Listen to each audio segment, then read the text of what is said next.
Come back to Toyeen Talks. And if you're new here, we are happy you find us. Thank you for everything. Please don't forget to hit on that subscribe button so that you'll be notified when we drop new video. Please press like and share our videos to others. Thank you for everything. We really appreciate you. And in the comment section, please no derogatory comments. Thank you for everything. Till I'll see you in my next video. Stay safe, stay blessed. I love you. Bye. Tí wò dá wà títí ẹ. Mo ń bọ́rọ̀ bọ̀. Ó mọ̀ wípé mo báǹkì àti olójú dúdú wọn agree. Mọ́mì mi, ẹ káàsán mọ́mì mi, Ọlábòmí, Ọ̀nàdẹ́kọ̀, àgbáyín àtúbọ̀ dálẹ̀ ìyá mi. Aṣọ àgbáyín kò ní ya lágbára Ọlọ́run.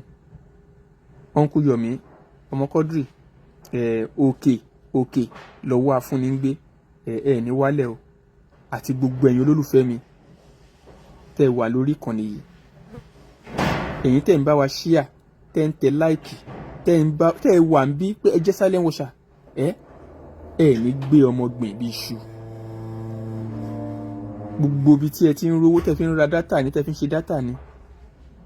Ẹ̀yin tẹ́ ń nawọ́ sí wa lórí péjì yìí. Ní fi ohun tó dáa ní fi ṣe àpínlẹ̀ lágbára Ọlọ́run.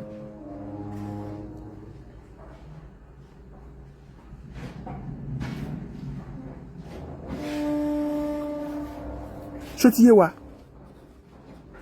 DKY tó lójú dúdú bó ṣe sọ̀rọ̀ yẹn láàrin èmi àti ẹ gan, ó mọ̀ pé ọ̀rọ̀ kan ti pawápọ̀ rí, but èmi kọ́fà èèyàn tó jẹ́ pé mi ń follow gbà yẹn tó wò pé o lè wá gba information kan lọ́wọ́ mi, tó rò pé o lè wá gba information lọ́wọ́ mi, but kì í ṣe pé mi ò mọ tó ń ṣẹlẹ̀ ńgbà náà. Ọ̀ràn kó ṣẹlẹ̀ bẹ́ẹ̀ mo yí ẹnu padà fún ẹni because wọ́n record. Wo kó tó fífá kó tó fẹ́ wá tí máa fi record bàbá Mohbad tí ò sí nínú fracasi, tí ò sí nínú orí Facebook, tó yẹ pé ọmọ yẹn kú lásán ó fún lówó ṣe kínní, ohun tó fi threatening náà ni record. Ohun tó fi threatening bàbá Mohbad òun ni record.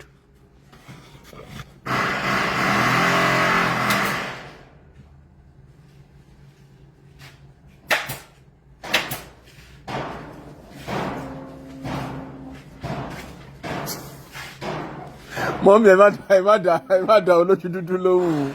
Ẹ̀wọ̀n kó olójú dúdú náà máa ń ṣàràbù. Olójú dúdú náà máa ń ṣàràbù. Ẹ̀wọ̀n kó olójú dúdú náà máa ń ṣàràbù. Ẹ má dá olójú dúdú lóhùn. Good afternoon Adéníkẹ́. Mọ́mí mi Ọ̀nàdẹ́pọ̀ mo kí yín.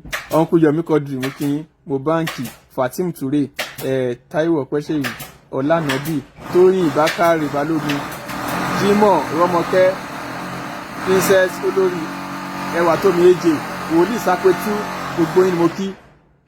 Gbogbo yín ni mo kí. Sister Yétúndé Máyọ̀mí, ẹ bá mi kí gbogbo wọn. Mọ́mí Adénúgà, ẹ bá mi kí gbogbo àwọn àgbààgbà mo ti rí wọn ti pẹ́ mí. Ẹ mọ ohun tó wà lórí ẹ̀yin náà wò bá ṣe wà lórí kíní. À ń gbégi measurement ló wà lórí mi, calculation ló wà lórí mi. Gbogbo ẹ̀yin ìyá mi yẹn ni mo kí pátápátá, gbogbo ẹ̀yin ìyá alálùbáríkà, gbogbo ẹ̀yin sister mi, gbogbo yín ni mo kí o. Mi ì fi ẹni kankan sílẹ̀. Dádì wa, bàbá Bóríṣàdé, bàbá Gàdáfì, bàbá Ẹfúra, àgbà àtúbọ̀ pẹ́ lórílẹ̀ lágbára Ọlọ́run. Aṣọ yìí ò ní ya lágbára Elédùmarè. Gbogbo yín ni mo kí, mi fi ẹni kankan sílẹ̀. So now DKY àwọn èèyàn wọ̀nyí wà lọ́dọ̀ ẹ̀, nǹkan kan wá ṣẹlẹ̀ lọ́nà kan tàbí ìkejì. Legba, leave DKY alone. Allow him to torment olójú dúdú mọ́. Ẹ̀mí olójú dúdú ti fẹ́ bọ́. DKY chat. Yes, kò ń ṣe ti olójú dúdú lèmi ń sọ. Mo ń sọ̀rọ̀ lórí wípé béèyàn ṣe lè wò wípé tí àwọn tẹ́ bá jọ wà tó bá jọ ṣe kínní, o ò ní máa lọ tà wọ́n síta.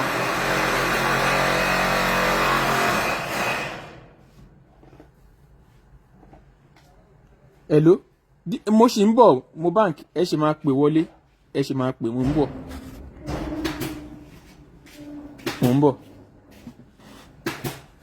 ṣó tí yẹn mọ mi BC Wise point tí mo fẹ́ yọ fún DKY ni wípé in fact kò ń ṣe DKY nìkan ní gbogbo orí Facebook kí ló kó bá ike náà dòní olé ní nípa mi òun fẹ́ ṣe ṣáàtì fún mi ó fẹ́ rẹ́yìn ọ̀tá mi ohun tó kó bá ike náà nìyẹn o tí èèyàn bá ti fi ọ̀dọ̀ ẹ sílẹ̀ anybody lórí Facebook jẹ́ kẹ́ni yẹn máa lọ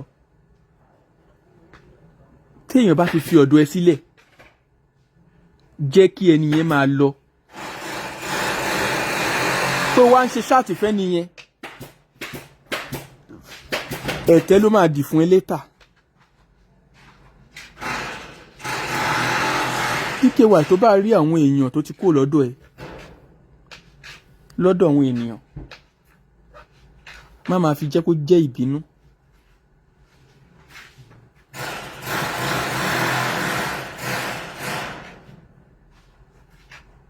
Hello má máa jẹ́ kó jẹ́ ìbínú. Now ìwọ ló kọ́kọ́ jáde ó náà ní voice note tí olójú dúdú lọ́wọ́ tápá ń dùn tí a pín property ẹ̀ tí àwọn ogun ọ̀run tó wá dá padà sáyé nígbà tó máa padà jíta ìjì ogun property tá a pín òun ni olórí burúkú ẹ̀ ń lọ́gun kiri ogun audio property tá a pín òun ni olóṣì ẹ̀ òun ló bó ṣe jí lọ́ọ̀sìpítù òun ló ń lọ́gun pé bá a ṣe pín ogún òun ò dáa ó ní pátá tá a gbé fámọ́rì ó ní pátá tó ṣẹ̀rí ìṣì kan wà nínú pátá nínú báàgì yẹn pé ká bá wọn yọ pé ká má jẹ́ ká mọ̀rí wọ̀ sídìí o.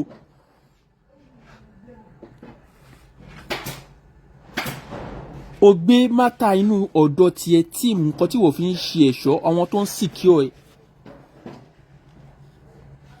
olójú dúdú wá fẹ́ gbà tọwọ́ ẹ̀ ó wá ń ti ọ̀rọ̀ sí ẹ lẹ́nu ìwọ fún ara ẹ ṣe ṣáàtì tó ní olójú dúdú béèrè ọ̀rọ̀ Mohbad ṣùgbọ́n o ò sọ kúlẹ̀kúlẹ̀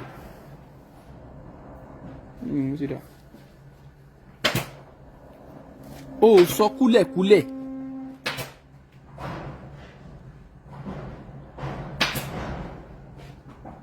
now o ò sọ kúlẹ̀kúlẹ̀ lóòótọ́ ó lè jẹ́ pé bó ṣe bá olójú dúdú sọ lórí ọ̀rọ̀ Jane kọ́ ló ṣe gbé wá yẹn ó lè jẹ́ bó ṣe sọ lórí Tọ́láníkò kọ́ ló ṣe gbé wá yẹn òun náà máa fi àràbù sí i amọ̀rí mo kí n òun náà á ṣe kíni á fi àràbù sí i now ìwọ tó wá ń claim pé o wise lórí ayélujára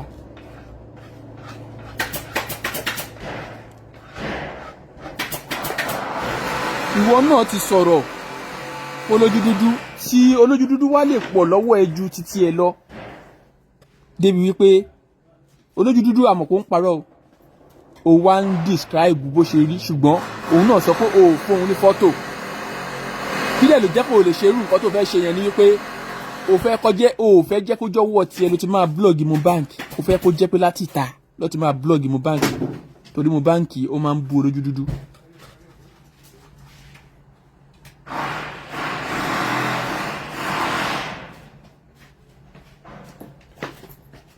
ṣó ti yé yín o fẹ́ kó jẹ́ àti ọ̀dọ̀ wọn olójú dúdú ló ti máa bẹ̀rẹ̀ sí blọ́ọ̀gì Mohbad hello ohun táwa dúró fún nìyẹn àìdá Mohbad ó jẹ́ èèyàn wa ọ̀ kò jẹ́ èèyàn wa ibikíbi free world ní gbogbo wọn wà kí n wá rí Mohbad lọ́dọ̀ Àmọ̀rí tàbí mo rí lọ́dọ̀ kun eje tàbí mo rí lọ́dọ̀ straight from the heart tàbí mo rí lọ́dọ̀ sister mi Adùnní tàbí mo rí lọ́dọ̀ Agbẹ́dẹ́gbẹ́yọ̀ tàbí mo rí lọ́dọ̀ Lizzy tàbí mo rí anywhere kí n wá máa bínú torí a ní good rapport àwọn nǹkan tó bá jẹ́ pé nǹkan tèmi fi ń ṣe ẹ̀ṣọ́ èmi kì í dà wọ́n nù. hello ohun tó jẹ́ kí n sọ̀rọ̀ lórí ọ̀rọ̀ Jane náà nìyẹn tí Jane bí mi àti Jane bá fẹ́ jọ ní issue kájọ ní issue kò ń ṣe wípé bóyá máa wá gbé mátà onímátà sórí máa wá fi lé èèyàn lára mi ni mo ṣe bẹ̀ àwọn àgbààgbà ńjọ́ yẹn pé kó má jẹ́ ká rí ní rí ìbínú. Mo dẹ̀ rí àwọn èèyàn ẹ̀dẹ̀ wà ní ẹ̀mí pẹ̀lú mi all understand.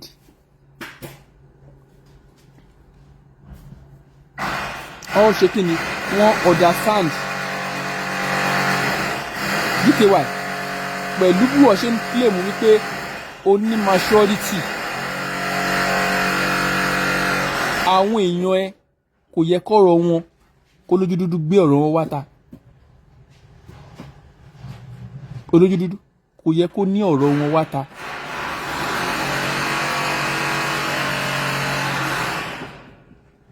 Nígbà táwọn èèyàn náà fẹ́ fún ìyàwó mi ní nǹkan gbà yẹn, ìyàwó mi ò tí ì kí wọn because wọ́n ṣe fún ìyàwó mi látara pé mi tí wọ́n nífẹ̀ẹ́ ni.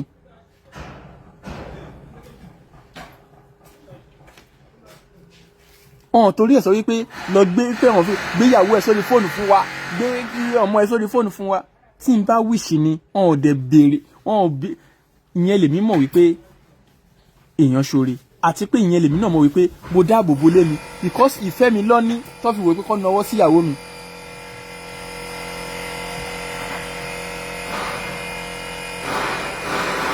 Why tí o lè keep friendship? Mo sì sọ kò tí ì pẹ́ tí mo sì sọ̀rọ̀ yẹn. Gbogbo àwọn iṣẹ́ tí ìwọ àti olójú dúdú jọ ń ránra yín rè ìwọ fẹ́ gbéṣẹ́ àwọn Mohbad o fẹ́ gbé fún olójú dúdú so olójú dúdú gbé iṣẹ́ ike fún ìwọ. Ohun tó ṣẹlẹ̀ nìyẹn torí ohun tó ń tẹ̀ mẹ́nu ni pé olójú dúdú kí àwọn ike kọ́ lè máa sọ̀rọ̀ sí olójú dúdú ó dẹ̀ sì máa sọ̀rọ̀ sí torí olójú dúdú ti jẹ́ kó yé everybody wípé lóòótọ́ òun sọ̀rọ̀ ike ṣùgbọ́n ìwọ náà o sọ̀rọ̀ fóun náà.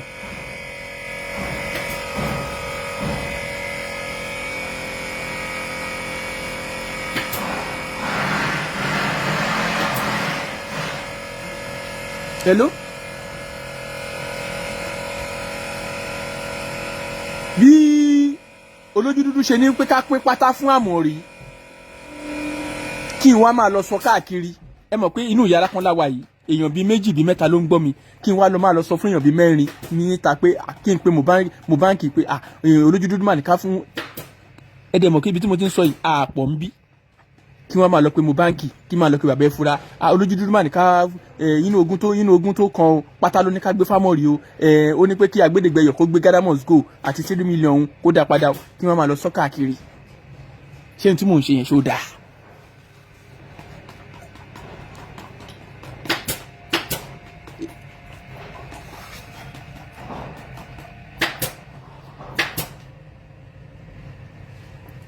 Na outside you dey talk ṣe outside leléyìí ni àbí orí Facebook ṣé Facebook jẹ́ outside ni.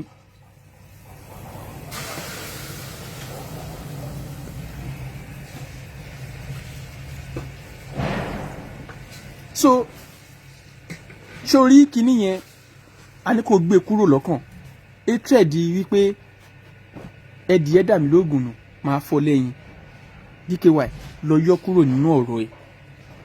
Olójú dúdú mò ń bọ̀ fún ẹ o olórí burú bẹ́ẹ̀ gbẹ iṣu mò ń bọ̀ fún ẹ ìwọ kú táyé kú à ń ṣe elédè lẹ́yìn ẹ nígbà tí bí ata bá tiẹ̀ rí ogún ẹ pín ẹni tó gba pátá á lè máa rí pátá wọ̀ ẹni tá a kó bàtà ẹ fún á lè máa rí bàtà wọ̀ wà á tiẹ̀ sì rí ọ̀run gidi lọ.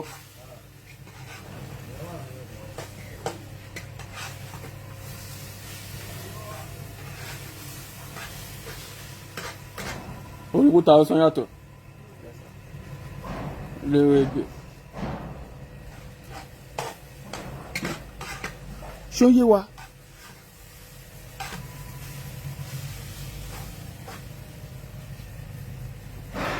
DKY mo máa ń sọ àwọn ọmọ mi tó ní lọ́dọ̀ àwọn náà máa rí pọ́ìntì tá à ń sọ yìí ó ṣeé ṣe kó jẹ́ pé bó ṣe sọ fún olójú dúdú kọ́ rèé ṣùgbọ́n ó sọ̀rọ̀ àwọn èèyàn ẹ fún olójú dúdú because movement tí ẹ ríra yín ó ti jìnnà tẹ́ ẹ ríra yín bí ìkan náà yẹn òun mú pọ́ìntì lára ẹ ó ń fi stylishly béèrè ṣebí wọn náà sọ oní béèrè ibo ló ń gbé níwà ìwọ sọ nǹkan tí wọ́n sọ fún ìwọ ó sọ nǹkan tó sọ fún DKY ọ̀rọ̀ yìí mo ti sọ rí nígbà tó di wípé tó ń sọ wípé o fẹ́ gbé ojú Mohbad jáde mo sọ fún ẹ mo ní tó o bá gbójú Mohbad jáde kò sí tó fẹ́ ṣẹlẹ̀ lórí Facebook yìí mọ́ kò sí nǹkan tó fẹ́ ṣẹlẹ̀ Facebook ti wà rebranded àti rebranded àti revine ẹ̀ ayé àtijọ́ ló ń gbé fọ́tò èèyàn lẹ́nu yẹn máa sá kíjokíjo kiri kò ń ṣe ayé ìsinyìí mọ́ ṣùgbọ́n kinní yẹn sì wà nínú títí ẹ torí òun wò wípé bí kò ṣe ti bá ẹ ṣe mọ́ yẹn o àfikọ́ta ẹ̀ fi ayé sílẹ̀.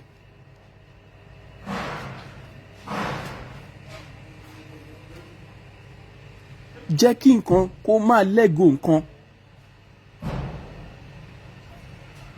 ohun tó wọ expect lọ́dọ̀ tèmi náà ni wípé níjọ́ tí ọ̀rọ̀ yèyé jane tó ṣẹlẹ̀ ń bí yẹn o ti expect wípé torí irú nǹkan tó ṣẹlẹ̀ sí kílókọ̀ ẹ̀ Monica More torí o claim pé Monica More náà ọ̀dọ̀ ẹ ló wà wàá rí i pé bí mo ṣe ṣe ọ̀rọ̀ Monica More náà because anybody tó bá ti jẹ́ kí bí èèyàn dáadáa sí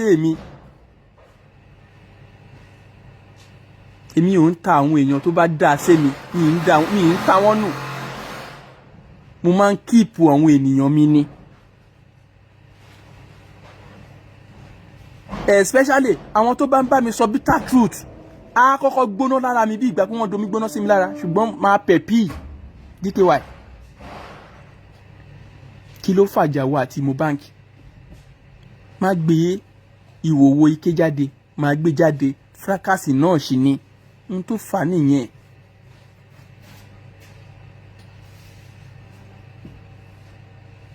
ohun tó fà á nìyẹn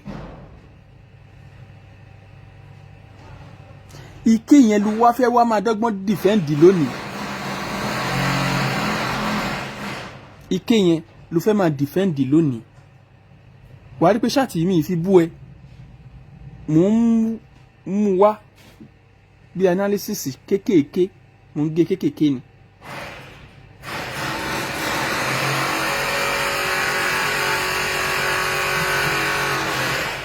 analysis mò ń gé kéékèèké ẹ̀yin èèyàn mi ẹ bá mi patronize iléeṣẹ́ Yemtex exclusive Amẹ́ríkà ni wọ́n wà aṣọ ni à ń tà ní iléeṣẹ́ wa ẹ̀yin tẹ́ ẹ jẹ́ olólùfẹ́ mi ẹ fìfẹ́ ẹ bá mi patronize gbogbo àwọn tí mò ń polówó fún pátápátá ẹ bá mi fìfẹ́ lọ ẹ dárúkọ mi ń bẹ̀ ẹ dá orúkọ Legba àtọ̀dọ̀ Legba lẹ ti wá ẹ̀yin olólùfẹ́ Legba ni mẹ́ta méjì ìkan ẹ̀ ń bá wa mú kúrò náà ni ẹ wò kò síbi tá a lè ṣípù sí lágbàáyé wípé ẹ wà níbì kan ọjà wọ ò ní dọ́dọ̀ yín irọ́ ni. bákan náà iléeṣẹ́ most beauty products táyé ń fẹ́ ni táyé dẹ̀ ń wá ni in fact ọ̀gá wa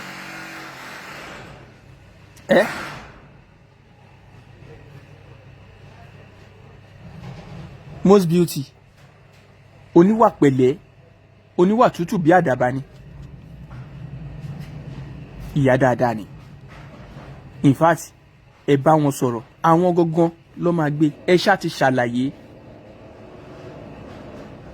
bí ẹ ṣe fẹ́ a kì í má múlùmálà most beauty tí yóò bá ti jẹ́ òun ẹ tàdánù kò lè jẹ́ òun láéláé ẹni skin tag ni gbẹ̀rẹ̀bí ó kún ara yẹn ti lo cream kan ló ti fa gbẹ̀rẹ̀bí sí yín lára ẹ má ṣe iyèméjì ẹ pè Yemtex ẹ pè most beauty ẹ pè most beauty dókítà ara ni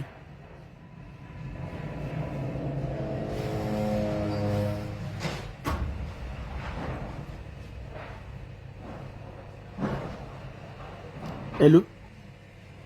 Bákan náà iléeṣẹ́ triple A coffee herbal woman tea ni tí ó ń ṣe ìwòsàn ara. Ìlú UK, ìlú London la fi ìdí kalẹ̀ sí. Ìlú London, ẹ̀yin tí Amẹ́ríkà, wọ́n ní kí n kí yín o. In fact, wọ́n náà ṣe bẹbẹ. Wọ́n ní kí n kí yín, wọ́n ní kí n kí yín, mo dúpẹ́ lọ́wọ́ ẹ̀yin tẹ́ wà l'Amẹ́ríkà. Ẹ̀yin tẹ́ wà ní Canada náà, ẹ ṣé o. Ọjà wa ti ń dé gbogbo bẹ̀ yẹn, gbogbo yín la dúpẹ́. Bẹ́ẹ̀ dẹ̀ ṣe ń lò ó, ẹ lè fún wa feedback, review, ẹ lè fún wa. Àwọn òun ta nǹkan tó yẹ pé a máa ní ẹ gbọ́dọ̀ wá bá mi o, tẹ́ bá wá blog àwo kì í ṣe bẹ́ẹ̀. Ẹ sọ review yín. Ìgbà tí mo lò ó kù díẹ̀ káàtó, ẹ wá sọ káti ẹ gbọ́. Láti ọjà tí ń ṣe o, àìtí rí yẹn kankan tó wá sọ pé kíní. In fact, àwọn èèyàn gan ń ròyìn ẹ̀ tó máa ń gba nọ́mbà lọ́wọ́ mi ṣeré ni. Wọ́n máa ń wá gba nọ́mbà lọ́wọ́ wa ṣeré ni. So lórí ọ̀rọ̀ DKY, ó ní àwọn màmá lálùbáríkà ń bẹ yẹn. DKY, má jẹ́ kọ́rọ̀ ẹ dàbí ọ̀rọ̀ ìjàpá tó jẹ́ pé ìgbà tí ike ẹ̀yìn ẹ̀ túká ló tó mọ̀ wípé ìlà tó wà lára ike ẹ̀yìn òun design lásán ni.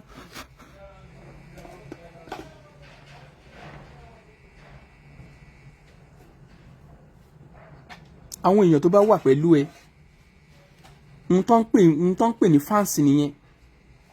Má wo wípé ibìkan ló fẹ́ lọ. Ìgbà tí mo wà lọ́dọ̀ ike, ṣe bí bákan mo ṣe ń wá sórí platform ẹ, ṣé fans ẹni mo jẹ́ ni? A máa ń lọ jagun fún òkété kiri ni tí mo máa ń pè sórí platform ẹ. Ìwọ gan wa tún fẹ́ pè mí pé ká pe Legba kó bá wa dá sí.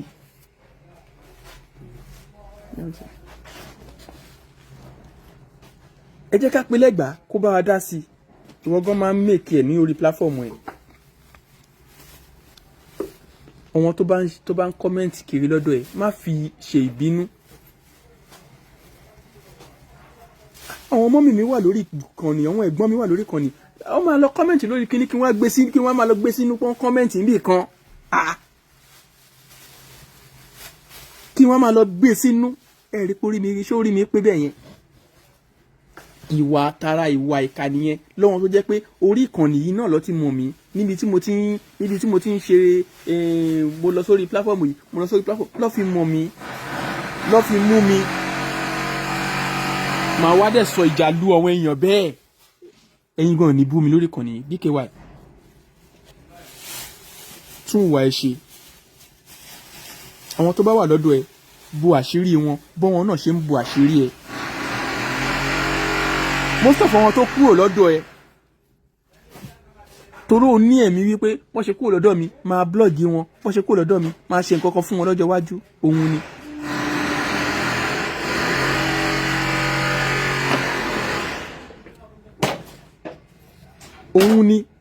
Wọ́n ṣe kúrò lọ́dọ̀ ẹ.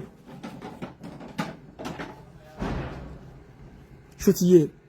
Because it's like pé òun threaten wọn. Pẹ̀lú bó ṣe wá ṣe bí threatening tó ṣe gbogbo ẹ̀ tó, ṣé Mohbad ti padà sọ́dọ̀ ẹ̀?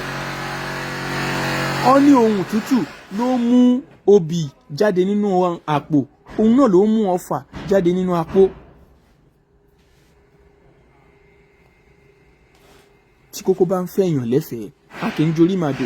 Ṣé pé ká bá olójú dúdú jà? Ẹ jẹ́ ká bàjà tíjà bá wá. Ṣé gbogbo ìta fi sọ pé kókó yẹn ṣáà nágbára kú lọ́wọ́ ni? Ṣé bá jọ ń ṣeré lásán ni? Akànjọ ń ṣeré lásán ni. Bó Ọlọ́run ṣe fẹ́ dá olójú dúdú ló ṣe dá yẹn. Òun náà dẹ̀ mọ̀ páyé ètò òun náà ò dáa. Ǹjẹ́ ìgbà tí mo wá sọ fún ẹ wípé ìgbà tó lójú dúdú pè sórí platform ẹ, tó gbé sórí page ẹ, tó dí gàgà ọ̀nà tí ò jẹ́ káwọn èèyàn ẹ comment, tó ń bú gbogbo wọn, tó ń bú Jane, tó ń bú kí lórúkọ ẹ̀, Tọ́láníkò, tó ń bú gbogbo wọn.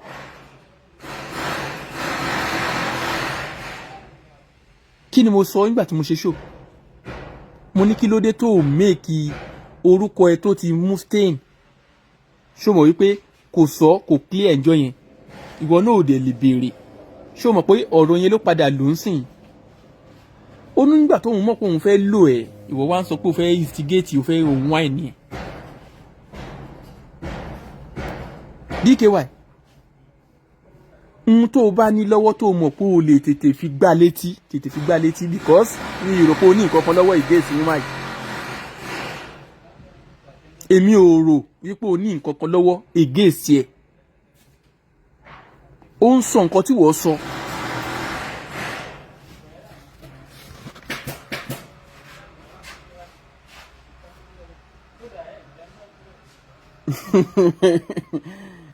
ẹ pàdé ọkùnrin ọ̀gbìn ọ lè ṣeré jù ṣó ti yé gbogbo nǹkan yẹn o ò nídìí ẹ̀ àwọn tó wà lọ́dọ̀ ike wọ́n stop àwọn speakers ẹ̀ ìtàjọ sọ̀rọ̀ pọ̀ tàjọ sọ̀rọ̀ tí ń ṣe ọ̀rọ̀ kékeré tí tó jẹ́ pọ̀rọ̀ àṣírí ó pọ̀ lọ́dọ̀ ẹ̀ àwọn tó ń rí mi bí pé àwọn tó fẹ́ blọ́ọ̀gì mi tó ti gbàgbé ẹ̀rí irú ìtó ní irú ìtó yẹ pé tó sọ di kíní sìn tó yẹ pọ̀ bíléètì ló ń ṣe tẹ́lẹ̀tẹ́lẹ̀ tó sọ rẹ̀ di bàbàrà tó wá ń dìlítì ṣáàtì tó yẹ pé fóònù mi tó yẹ pé mo ti kọ́pì gbogbo kíní ẹ̀ òun mo ṣe sọ fún jọ ẹ pé bó ṣe dìlítì Facebook sọ fún mi wípé ó dìlítì kankan but ìjọ yẹn nǹkan tí mo fẹ́ ṣe fún ni pé ó yẹ kí n send ṣáàtì yẹn padà mo tó delete yẹn kí n send yẹn sí but èmi ò ní ìdí ẹ̀. Kàbírù nǹkan máa ń dùn ẹ́ sórí àwa tá a bá ti lè sáfù fún yàn tó bá sáfù fún wa jẹ́ ká máa láwọ́ wa ká máa fomi lò bí ilé ayé ṣe rí nìyẹn. Bí ilé ayé ṣe rí nìyẹn ó lè wà lórí social media kó ní o fẹ́ sọ̀rọ̀ síyàn o fẹ́ ṣe ṣáàtì fún yàn o wá ní ẹni agbẹ́ni tẹ́tẹ́rẹ́ a wá máa wù ẹ́ no kò sí gbogbo yẹn kò sí ẹnìkan tó wà lórí social media yìí tó o bá ti tan mọ́ mẹ́ta ọmọ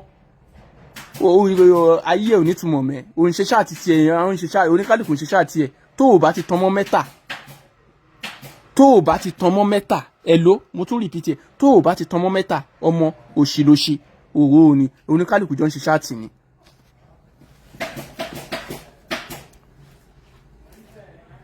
bébì mi láyọ̀ àrè stubborn FBI olójú dúdú màtí ó ti jí gbogbo ogún tá a pín olójú dúdú ti ń béèrè ẹ̀ padà bá a ṣe béèrè tó bó ṣe jí tó kò béèrè tí Àmọ̀rí ó dà pé ó láìkì Àmọ̀rí gan ó fi pátá yẹn sọ́wọ́ ẹ̀ ni ó dà pé ó ra pátá kan tó yẹ pé ó ṣẹ́rìṣì ẹ̀ gan pátá yẹn ní ká lọ bá òun yọ pátá kan ṣe ló ní ká lọ bá òun yọ.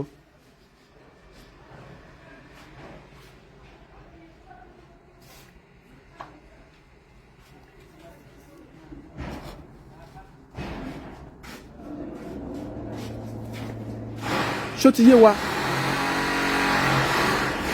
now ó lò ta ewé òun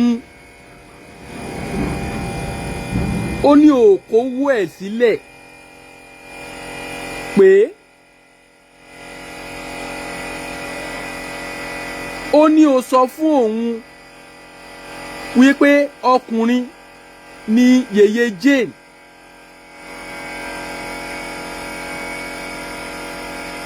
àti àwọn ọ̀rọ̀ míì.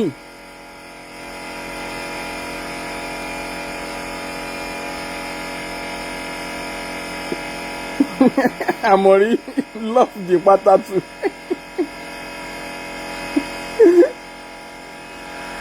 Hello? Ìgbà tí mo gbọ́rọ̀ àwọn tó jẹ́ olólùfẹ́ Lẹ́nu olójú dúdú a mọ̀ pé irọ́ ló ń pa o ṣèbó olójú dúdú náà ló sọ wípé èmi ń kọ pósí tó ní káfàyà kan ó pé òun èmi mọ̀ pé irọ́ ló ń pa náà èmi mọ̀ pé irọ́ ló ń pa ṣùgbọ́n mi dá pé wà á tiẹ̀ ti jọ sọ̀rọ̀ ìwọ gan dẹ̀ confam wípé ó bá a sọ̀rọ̀ ẹ sọ̀rọ̀ lórí ọ̀rọ̀ Mohbad ìwọ náà dẹ̀ sọ wọn ọ̀rọ̀ fún ṣe tá bá wá analyse lórí eléyìí ṣó fẹ́ sọ pé ó ń play orí wa ni because ó fẹ́ ẹnu ra ẹ sọ wípé ẹ sọ̀rọ̀ lórí ọ̀rọ̀ Mohbad ṣùgbọ́n o ò fún ní fọ́tò ẹ̀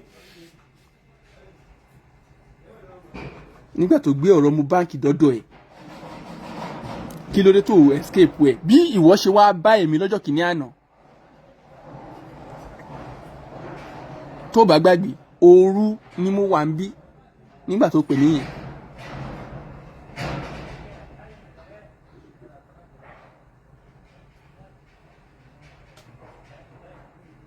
àwọn kan ṣì wà lọ́dọ̀ ike tó jẹ́ pé ìgbà tí ọ̀rọ̀ ike tó di kínní ó fi owó sílẹ̀ bí ilé bá wọn jà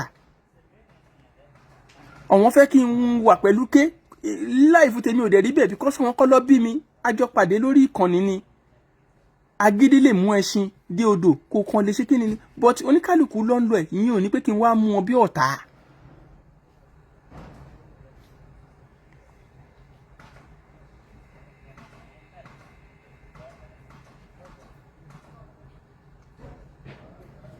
Kàfàyà tẹ máa ń sọ pé ọkọ Kàfàyà àǹtí Yétúndé Kàfàyà wà lórí ìkànnì yìí Kàfàyà yá kọ́mẹ̀ntì Kàfàyà yá Kàfàyà kọ́mẹ̀ntì jẹ́kọ́ tiẹ̀ kí ẹ àwọn kan máa ń sọ pé ìyàwó mi ní Kàfàyà ó yá kọ́mẹ̀ntì Kàfàyà wà ń bí Kàfàyà ó yá kọ́mẹ̀ntì jẹ́kọ́ rí ẹ.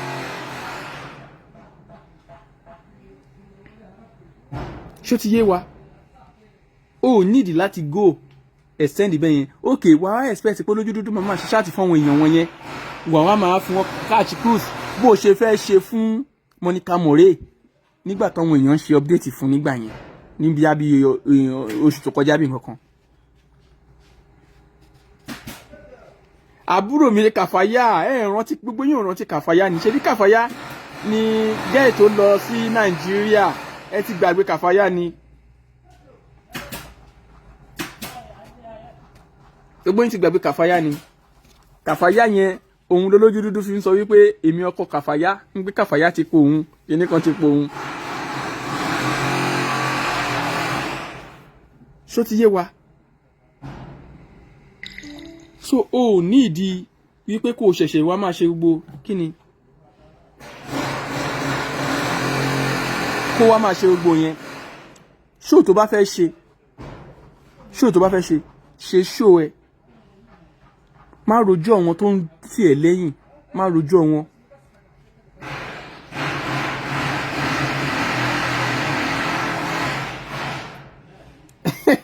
Kàfàyà báwo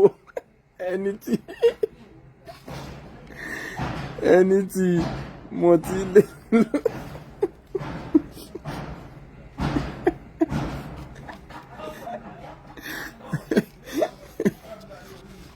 èèyàn mi so kébì jẹ́ ká mú ọ̀rọ̀ ẹ ká mú bẹ́ẹ̀ yẹn kí ọ̀rọ̀ yẹn lè fi wá clear sí etí ẹ bóyá àwọn tó ti ń já ìròyìn létí ẹ tipẹ́tipẹ́ tó bá jẹ́ pé o ò gbọ́ tipẹ́tipẹ́ mo máa wá pé mo báǹkì wọlé lónìí mo báǹkì wọlé so ọ̀rọ̀ yẹn á clear dáadáa lára ẹ kò ní lè máa jẹ́ wípé o ṣì ń wo ọ̀nà tàbí ibì kan tó o fẹ́ fi ṣe kíni tó o ṣì ń wá fẹ́ fi bá wọn jà DKY tó o bá ṣì ní gbogbo ọ̀nà yẹn ọmọ lọ blọọkì ẹ kò sí nǹkan kan ní gbogbo ọ̀nà yẹn tó o bá ṣì ń wò pé ọ̀nà kan wà tó o fẹ́ fi ṣe kíni tó o fẹ́ fi bá àwọn ènìyàn jà gbójú ń bẹ̀. ṣó ti yé ohun tó tẹ ike lónìí ohun tó tẹ òun nìyẹn ohun tó tẹ ike di òní òun nìyẹn. ẹ ló mọ̀ ee brọ́dà mi orí ètò mo ṣì wà. kò ní bàjẹ́ brọ́dà mi.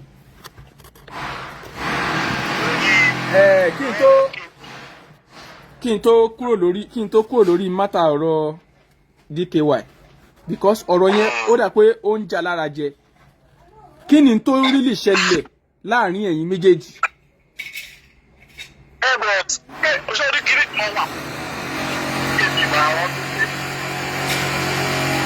Orí mi lè ṣe máa ń ronú ní tèmi nìyẹn pé òbí bá ti sọ̀rọ̀ ẹ tó I always think of our good time. Yeah. Good time yẹn it will always supersede any other negative things tó bá ṣe wọ́n.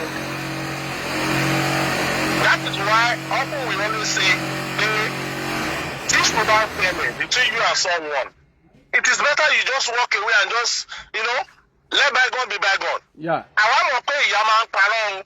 Yes. Mo mọ̀ ọ́. Yes. And then tinútinú èmi ò lè trust KB pé kò lè jambla. Because òun gbọ́ pé ara ẹ̀ mọ̀ pé wọ́n ló fẹ́ ṣe. Okay. Mo mọ̀ pé ó lè jẹ́ pé òun àti ìyá ló jọ sọ̀rọ̀ o.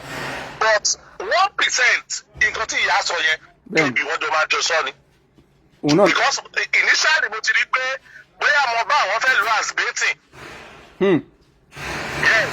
Ẹ̀rọ fún mi ní Mohbad kéèmí fún ẹni kìíní kan fún mi ní yèyé jane kí n fún ẹni kìíní. But everybody tó wà most of the people tó wà London KB náà kì í gbójú síta. Yeah. Yes, most of us are London là kì í gbójú síta náà. Kéèké olùpapọ̀ wò bọ̀ wá. But èmi I left when I feel as if pé no tí n bá ti lè bẹ́ẹ̀ sọ̀rọ̀ pàdé ẹ̀ ojú ọ̀rẹ́ mi tó lè bẹ́ẹ̀ mi sọ̀rọ̀ that means kí n kúrò afẹ́lẹ̀ kí n máa gbá tèmi lọ. Yes. Kí ló fà kí n kúrò mbẹ̀? Ìhò kété ló fà kí n kúrò mbẹ̀. Kò sí nǹkan mi mbẹ̀. Àtijọ́ tí mo dẹ̀ ti kúrò mbẹ̀ mi ò rí pé èmi àti KB sọ̀rọ̀ á sọ̀rọ̀. Ọ̀run àti ìyá láti fẹ́ máa lo èmi àṣẹ̀bẹ́tì yẹn ọkùnrin àwọn sọ̀rọ̀. Mo mọ̀ pé lè má sọ tó yẹn o. Bẹ́ẹ̀ ni òun náà lèmi náà sọ. Òun náà lèmi náà sọ. Òun náà lèmi náà sọ pé ó lè má sọ tó bẹ́ẹ̀ but ọ̀dá dialogue ọ̀rọ̀ yín. Ọ̀dọ̀ dialogue ni bóyá iná òun á wọ̀ nobody knows. Yeah. Nobody knows bóyá iná òun wọ̀ nobody knows. But èmi I left when I feel don't disrespect wa and then mú fúrákà ẹ bí ọmọlúwàbí àdìkú mẹ. Yes.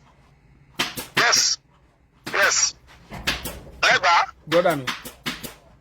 Àwọn èèyàn sọ pé ogún yẹn pé àtún dáadáa o. Bẹ́ẹ̀ ni a máa bọ́ sórí pàtì yẹn sìn mo fẹ́ clear side ọ̀dọ̀ yín ọ̀dọ̀ yèyé Jane.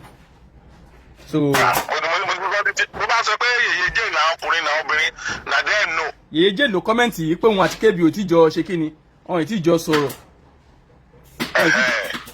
Mi ò kàn bá KB sọ̀rọ̀ but with attitude there towards pé when you are olúwo now you understand me owó ṣe máa ń sọ when you finish show ń gbà mí go and play it and listen it to yourself. Nǹkan tó bá yẹ kó make correction rẹ̀ make it eléyìí tó bá yẹ ká àádìmọ̀ wọ́n gbogbo ẹ̀fẹ̀ tá a ṣe last week yẹn. Bẹ́ẹ̀ni. ẹ̀fẹ̀ yẹn pàdé mi kọ́ ṣe ń pè mí tó ń sìn pé òun ṣẹ̀ṣẹ̀ ń gbọ́ ṣò yẹn ni pé òun ti fẹ́ rẹ̀ ní dákú mi tó ń dùn sí. Ẹnìkan náà pè mí láìpẹ́ tó sọ pé ó náà kàn rẹ́rìn ní pọ́kàn òun máa ń béèrè pé kí ló ń pa àwọn lẹ́rìn pé tó máa gbé earphone sétí. Wọ́n lẹ́nu yẹn ní pé òun drive ni ó rọra park láti máa gbẹ́fẹ̀ yẹn. That is what social media is supposed to be because most of the people we are talking about now